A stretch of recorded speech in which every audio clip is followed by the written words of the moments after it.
Everyone, আমি আজকে আপনাদের সামনে একটু রেসিপি নিয়ে চলে আসলাম। সেটি হচ্ছে চিকেন রোল।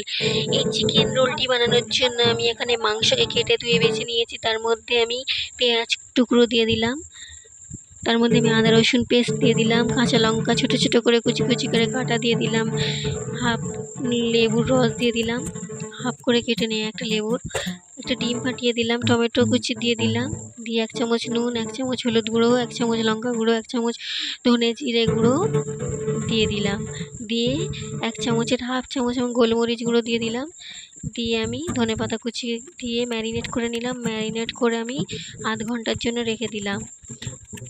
তারপরে আমি একটি পাত্রে ময়দা নিয়ে নিলাম, তার মধ্যে আমি নুন দিয়ে দিলাম পরিমাণ মতো, চিনি দিয়ে দিলাম পরিমাণ মতো ও একটুখানি সাদা তেল দিয়ে আমি ময়দাটাকে মেখে নিলাম। মেখে নিয়ে ডো তৈরি করে রুটিগুলোকে করে নিলাম, পরোটাগুলোকে করে নিয়ে লাল লাল করে ভেজে আমি তুলে নিলাম।